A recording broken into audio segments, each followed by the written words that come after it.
आदिवासी परिवार में दायित्व ये है कि आदिवासी परिवार का फाउंडर मेंबर हूँ मैं। और 2015 से जब से आदिवासी परिवार हम 2-4 आदमी ने स्टार्ट किया था, जिसमें से हम 2 आदमी सक्रिय रूप से काम कर रहे हैं, जिसमें मैं ओपन आदमी हूँ और पूरे देश भर में जाता रहता हूँ। और पूरा जो हमने 4 राज्यों का प्रदेश का टेरिटरी एरिया का बना है, उसमें मैं पूरी तरीके से तन मन धन से काम कर रहा हूँ।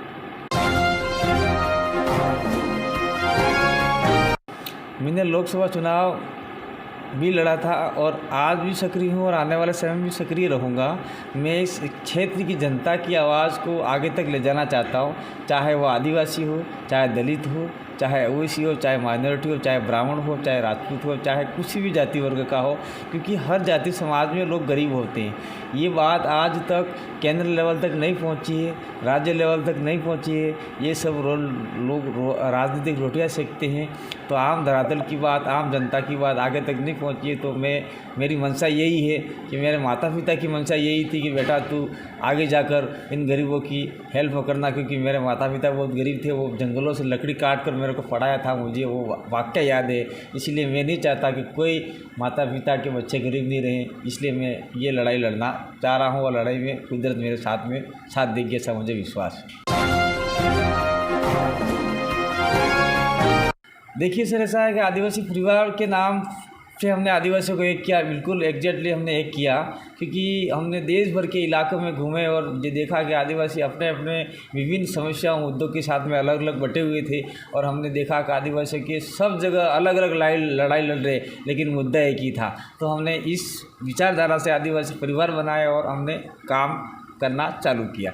दूसरा है कि हम लोग आपका आदिवासी परिवार के बाद में वीटीपी क्यों लाए हमारे इलाके में, तो वीटीपी इसलिए लाए कि उस समय आपको पता होगा शायद 2 अप्रैल की घटना थी। एट्रोसिटी एक्ट के जो कुछ उसमें प्रावधान का संशोधन कर रही थी गवर्नमेंट, केंद्र सरकार। तो इसमें पूरे देश में आह्वान था, दलित, आदिवासी और जो भी लोग थे जो एट्रोसिटी एक्ट में पढ़ते हैं उनका आह्वान था। तो हमने भी यहाँ से उस आह्वान का समर्थन किया था। बाकायदा लोकतांत्रिक तरीके से, संवैधानिक तरीके से हम लोग रैली आयोजन करके कलेक्टिव आपका ज्ञापन देने आए थे।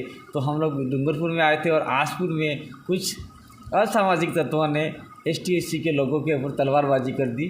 वो कौन लोग थे, हम लोग उनका नाम नहीं लेना चाहते, क्योंकि किसी जाति समाज में कोई एक नहीं होता, असामाजिक तत्व सभी समाज में होते।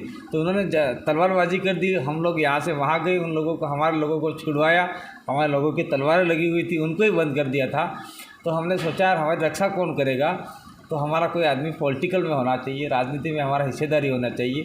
तब से हमने सोचा कि हमें कुछ ना कुछ करना चाहिए। तब हमने छोटू भाई, महेश भाई जो लोग थे उनसे हमारी पहले से मुलाकात थी, लेकिन हम लोग पार्टी से नहीं लाना चाहते थे इस इलाके में। वैसे भी कांग्रेस बीजेपी लोग पार्टी वाले से राज कर रही थी, क्योंकि हमारे लोग उनसे जुड़े हुए थे। छोटू भाई और महेश भाई से चर्चा करके उन्होंने कहा कोई पार्टी ले जाओ, जैसे काम करना वैसे करो। हमने यहाँ से प्रदेश अध्यक्ष जो नाम हमने निर्णय कमेटी के, उस समय निर्णय कमेटी का सदस्य था, मेरे साइन से सारे पदाधिकारी बनाए। मेरे साइन से ही सारे आपके ये जो MLA 11 MLA लड़वाए वो मेरे साइन से लड़वाए थे। और उसके बाद में हमारे 2 MLA जीते। 2 जीतने के बाद में हमने उसके बाद में फिर लोकसभा चुनाव आया। मैं लोकसभा चुनाव में प्रत्याशी रहा, चुनाव भी लड़ा। 2.5 लाख वोट आए सभी लोगों के, जनता के सहयोग से। उसके बाद में आपका दरियाबाद का उपचुनाव आता है। दरियाबाद के उपचुनाव में उससे पहले एक घटना और घटती है कि देवेंद्र कटारा जो आज की तारीख में आप पार्टी में चले गए, वो देवेंद्र कटारा बीजेपी छोड़कर बीटीपी में घुस गए और बीटीपी के विरोध में पहले बोले थे, आदिवासी परिवार के विरोध में पहले बोले थे। तो वो आने के बाद में हमारे लोगों में एक रोष फैल गया कि यह आदमी हमारे विरोध में बोल रहा था, क्यों बोल रहा है, ऐसा करके वो लोग हट गए वहाँ से और बीटीपी से भी हट गए। कुछ समय बाद में आपका ये दरियाबाद का चुनाव आता है। दरियाबाद के चुनाव में जो जिसको हम चाहते थे उसको मैंडेट नहीं देकर आपका गणेश कोटेर करके आदमी है, सरपंच रह चुका था, उसको मैंडेट दिया। तो हमारे 5-6 हज़ार लोगों ने जिस आदमी को हमने प्रत्याशी घोषित किया था उससे हमने एक तो पार्टी का भी मैंडेट मांगा दोबारा, दूसरा निर्दलीय भी फार्म भरवाया। तो पार्टी का मैंडेट जिन्होंने पहले जमा करा दिया था उस आदमी ने पार्टी का वापस हटाने से मना कर दिया। और ये रूल्स होता है, जो पहले मैंडेट भरता है, पहले फॉर्म भरता है, उसका फार्म सेलेक्ट हो जाता है। तो थावरचंद का फार्म दूसरे नंबर पर रहा। थावरचंद निर्दलीय चुनाव लड़ा जिसमें हम लोग 52,000 वोट लाए और आपका बीटीपी 2,000 वोट लाई। ये बीटीपी का किस्सा ख़त्म हो गया। अब मामला आता है बीएपी का। तो वीएपी मैं कहना चाहता हूँ कि वीएपी बनाने का कारण क्या था, तो ये दरियावाद चुनाव था वीएपी बनाने का कारण। तो वीएपी बनाने के कारण के पीछे ये था, दरियावाद चुनाव हुआ और वीएपी में मेरा ओहदा क्या है, ऐसा भी लोग पूछते हैं कि आपका ओहदा मतलब पद क्या है। तो वीएपी बनाने में मैं फाउंडर मेंबर हूँ। मैं तन मन धन और शरीर से भी मैं वीएपी बनाने में गया हूँ। जो मेरा एक्सीडेंट, भयंकर एक्सीडेंट हुआ, जिसकी आज तक ये आँख भी ठीक नहीं हुई है और ये पूरा मेरा शरीर टूटा है। मेरा एक भाई जगदीश पांडोर जो उदयपुर ज़िले का था, मेरा साथी, उसका एक्सीडेंट, वो 1 घंटे के अंदर उसकी डेथ हो गई। इसके साथ में मेरे साथ में मुनीलाल ग्रासिया बांसवाड़ा के थे और हमारे वीएपी के राष्ट्रीय अध्यक्ष बनाए मोहनलाल रौत, उनका भी यहाँ 32 टाँके आए। तो ये तो मैं 6 दिन तो आपका मरा हुआ था, कोमा में था और सभी आपके और सभी लोगों की दुआ से मैं आज आपके बीच में वो जिंदा हूँ। इसलिए वीएपी के लिए ये मेरी भूमिका है। मैं फाउंडर मेंबर हूँ और एज ए आज वीएपी आज जो भी है, जिस पोजीशन में भी है, वीएपी जिस पोजीशन में लाने में मैं महत्वपूर्ण भूमिका हमारी है। मोहन भाई, मेरी और जगदीश पांडोर जिसकी डेथ हो गई और 2 आदमी है उनकी और है। अभी वीएपी की अभी कोई ऑफिशियली घोषणा नहीं हुई है। वीएपी की अभी जो बैठ के चर्चा की जा रही है, कौन सा उम्मीदवार सही होगा, कौन सा नहीं होगा, अभी तोलमोल हो रहा है। तोलमोल का मतलब वजनी आदमी कौन होगा, जो हमारी विचारधारा से परिपक्व होगा, आगे वालों को हरा पाएगा, चारों तरफ से वो अच्छा आदमी होगा, उसका रिकॉर्ड साफ होगा, ऐसे आदमी को हम लोग अभी डिज़ाइन कर रहे हैं। लगभग हमारा 10 सीटों पर डिज़ाइन, 10 से 12 सीटों पर डिज़ाइन हो चुका है, जिसमें मैं खलासिया और आपका उदयपुर ग्रामीण का मैं स्वयं करके आया हूँ और गोगुंदा और ये आपका कुंभलगढ़ का भी जो आउट ऑफ शेड्यूल एरिया की सीट है, उस पर हम लोग 1 सीट है, उस पर हम लोग राजकुमार दोनों ओर जाने वाले भी हैं और लगभग हमारा ये मान के चलिए कि 10 से 12 सीटों पे लगभग हो चुका है और बांसवाड़ा की सीटों के ऊपर हमारा 2 दिन के अंदर हो जाएगा और जिस संपन्न एक साथ में हो जाएगा तो हम पूरी 17 सीटों का एक साथ में इस्टेब्लिश करेंगे कि हमारी 17 सीटें ये रही है सर। नहीं, डिक्लेयर तो अभी कुछ नहीं हुआ है।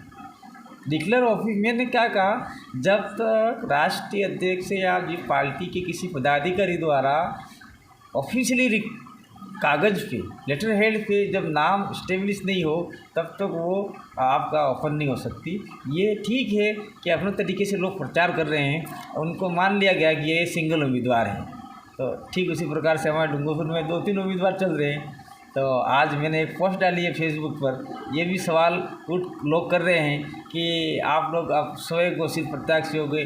भाई ये तो गलत बात है। मेरी फेसबुक वॉल है, मैं जो लिखूँ वो लिखूँ।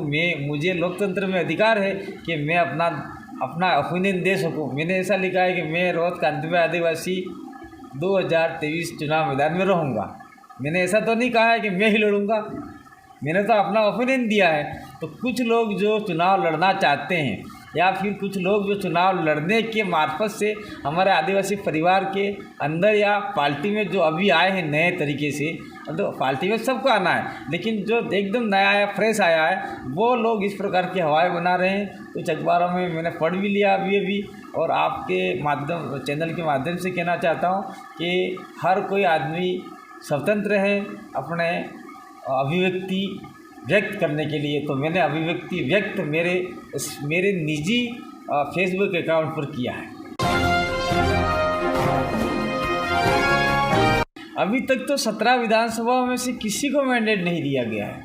अभी कल परसों ही हम लोग दिल्ली गए थे और उससे पहले हम लोग दिल्ली गए थे चुनाव चिन्ह के लिए हम लोग गए थे और चुनाव चिन्ह का हमारे आपका मध्य प्रदेश और राजस्थान का हमने चुनाव चिन्ह दोनों का सेम मांगा था। तो निर्वाचन आयोग भारत ने हमको दोनों राज्यों में अलग अलग दे दिया, तो उसके लिए हम वापस रिटर्न गए एक करने के लिए। तो हमने 4 राउंड मारे, लेकिन निर्वाचन आयोग का एक ही है कि हम लोग अभी आप तो जो है दे दिया सो दे दिया, क्योंकि बड़ी बड़ी पार्टियों में ऐसा ही होता है। जैसे चंद्रशेखर का किसी में हेलीकॉप्टर दे दिया था, किसी में केतली दे दी थी।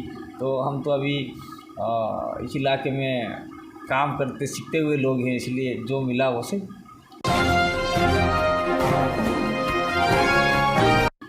हमने सिंबल मांगा था बेट और टंकी गैस वाली ऐसे मांग रखे थे। और हमें बड़ी खुशी है कि भारत निर्वाचन आयोग ने हमें ऐसा सिंबल दिया जो देश के हर खिलाड़ी उसको चाहते हैं कि ये हमको मिलना चाहिए। भारत के इतिहास में पहला हॉकी में गोल्ड मेडल लाने वाले जयपाल सिंह मुंडा कप्तान थे, जो एक आदिवासी लीडर थे। उनके नेतृत्व में हॉकी खेलने गए और उनका गोल्ड मेडल लेके आए। तो वो हॉकी और बॉल का जो हमें चुनाव चिन्ह मिला है, जिसके लिए पंजाब, हरियाणा, नॉर्थ ईस्ट के लोग उसको लेने के लिए लालायित होते हैं, लेकिन कुदरत ने हमको ये चुनाव चिन्ह दिया है और आपके सबके सहयोग से ये चुनाव चिन्ह मिला है। ऐसे वही दरकिनार करके नहीं लड़ना चाहते हैं। चयन प्रक्रिया बनाने वाले ही आपके सामने मेरा इंटरव्यू ले रहे, वही मैं खुद हूँ। और उसी चयन प्रक्रिया से हमने राजकुमार रोध को, रामप्रसाद डेंडोर जी को हमने विधानसभा भेजा है।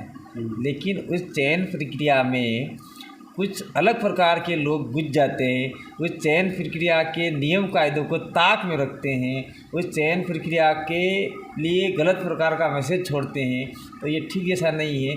दूसरी बात, मैं इस चैनल के मार्फत से कहना चाहता हूँ कि जब राजकुमार जी रोध मैदान में उतरे, उनके लिए वोटिंग नहीं, आम राय होगी। मांगीलाल नरमा, ये जितने भी लोग हुए, उनके लिए आम राय होगी, किसी के लिए वोटिंग नहीं हुई। लेकिन रोहत कांतिभाई आदिवासी के लिए उन लोगों ने एक ही डिमांड करी कि हमारे लिए वोटिंग होनी चाहिए। यानी मेरे एक्सीडेंट हुआ, जो मौत के मुंह में मैं गया, उस समय से एक स्क्रिप्ट लिख दी थी कि कांतिभाई तो चला गया वो खाट के अंदर, हम ही चुनाव लड़ेंगे। ऐसे लोग जो आपको आने वाले समय में दिख जाएंगे कौन लोग थे। और जो मेरे लिए वोटिंग का करके मुझे पछाड़ना चाहते हैं, वो लोग इस प्रकार की गलत भावनाएं फैला रहे हैं। दूसरा है कि जो पार्टी बनाने वाला मैं खुद हूँ, तो मैं क्यों इस प्रक्रिया को तोड़ूंगा।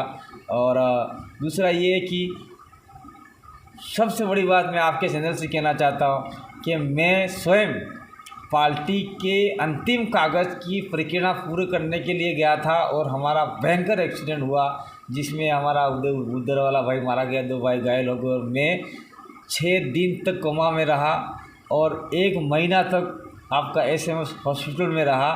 तब मेरे पूरे परिवार वाले बहुत तपे कपे जले हैं। तो इतनी सारी कष्ट झेलने के बाद में भी लोग मेरे पे आरोप लगाने का षड्यंत्र खेल रहे हैं। तो ये कहीं न कहीं अंडर खाने से कुछ राजनीति करने का संकेत मुझे नज़र आ रहा है। मैं खुद आदिवासी परिवार का कर्मठ सदस्य हूँ और मैं आदिवासी परिवार की सिलेक्शन प्रणाली नहीं तोड़ूंगा। हाँ, उसमें भयंकर तरीके से राजनीति घुस गई है, लेकिन हम उसको कामयाब नहीं होने देंगे। हम लोग राजनीति घुसी है, उसको राजनीतिक तरीके से चलाओ भाई।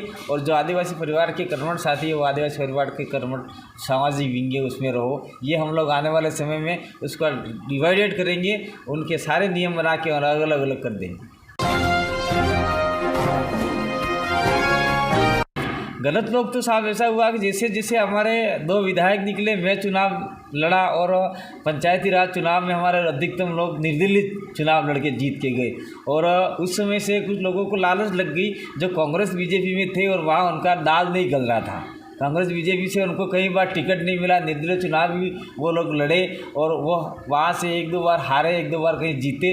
ऐसे लोगों को लगा यार यहाँ तो माल मलाई तैयार है, हलवा तैयार है, हमको जाके चम्मच से सिर्फ चाट के खाना है। ऐसे लोग हमारे अंदर आ गए। तो ऐसे लोग तो आप भी जानते हैं, हम भी जानते हैं। हम आज से कुछ पहले, साल भर पहले हमारे यहाँ जिला कलेक्टर हुआ करते थे, उन्होंने कहा था कि आपने जो हलवा तैयार किया है उसको खाने के लिए बहुत सारे लोग तैयार हैं, तो आप सावधान रहिएगा। मुझे यहाँ के अधिकारी सचेत करके गए, उनको भी पता था। देखिए, जो हम लोग सोचते हैं कि भाई पहली बार हम लोग चुनाव लड़े थे तो 2 सीटें हम लोग जीत के आए थे। उसके बाद में पंचायती राज चुनाव में हमने 4 प्रधान बनाए। एक प्रधान हमारी आपसी खींचातानी से आपका गलियागढ़ का प्रधान चला गया और दूसरी जगह पे कांग्रेस बीजेपी ने गठबंधन से अपने अपने तरीके से बनाए और आपका जिला प्रमुख भी कांग्रेस बीजेपी गठबंधन से बनाया, जिससे जनता में भारी आक्रोश है, रोष है और जनता निश्चित रूप से हमारे साथ में रहेगी। और हम चाहते हैं कि हम मान रहे हैं कि आने वाले समय में 17 सीटों में से हम लोग 10 से 8 सीटें बिल्कुल रूप से निश्चित रूप से जीतेंगे और नॉन शेड्यूल एरिया यानी आदिवासी इलाके के बाहर भी हम लोग चुनाव लड़ रहे हैं। जैसे भीलवाड़ा का मांडलगढ़ इलाका है, कोटा बूंदी का इलाका है और 1-2 सीट हम लोग मीणा लोग हैं, मीणा आदिवासी उस इलाके में भी लड़ रहे हैं, तो वहाँ पे भी हमको 2-3 सीटें जीतने के आसार नज़र आते हैं।